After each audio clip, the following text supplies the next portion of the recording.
The OCTA Research Group has noted a decline in the COVID-19 reproduction rate in Metro Manila. But health authorities are still on the fence on the matter of easing the quarantine status in the NCR Plus bubble. Greg Gregorio with that story. The OCTA Research Group says the reproduction rate, or the number of persons at risk of getting infected from a COVID-positive individual, has declined in the past 2 weeks. In Metro Manila alone, the infection rate has dropped to 1.01 from the 1.9 registered before the implementation of a stricter quarantine status in March. Maliit lang naman, it decreased by 7%. Pero this shows that yung momentum has possibly changed, pababa na yung momentum natin, and hopefully kaya nating masustain yan para patuloy-tuloy. We can try to control the cases. If the downtrend continues, David says it might be a good indication for the government to eventually loosen up quarantine restrictions in the region. So ngayon, it's been just a little over 1 week ng MECQ, and I think we have to give it a little more time. We will know yung full effects ng MECQ.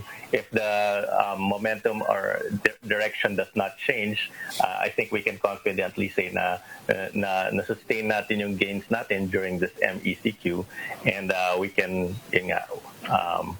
then we can look at our options. But for the health department, it is still too early to tell. Nakikita naman natin na pag sinuma mo lahat for the past 2 weeks, makikita mo na medyo bumababa ang average natin. But kailangan po na we have to be careful in interpretation. Kasi sabi ko nga, may mga artificial declines tayo during Mondays and Tuesdays ng ating mga cases. The DOH is also looking at the healthcare utilization rate in NCR and nearby regions, which are still at moderate and high-risk classification, while the utilization of ICU beds remains to be at high to critical risk. But the good thing is, more recoveries are being recorded. And most of the cases are mild and asymptomatic, so marami po makaka-correct din. So artificial po yung mga pagbaba, di pa rin ho natin nakikita sa ngayon. So let's have some more days, maybe next week, baka tingnan natin.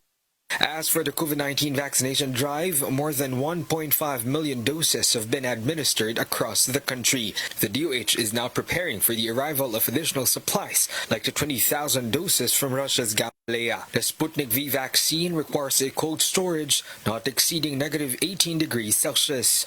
Greg, meron naman ho tayong handa na mga storage and distribution system when it comes to the other vaccines that will require this kind of storage temperature. Although itong Gamaleya vaccine may konting technical requirements na kailangan talagang carefully maiayos natin because meron siyang powder form at meron siyang liquid form.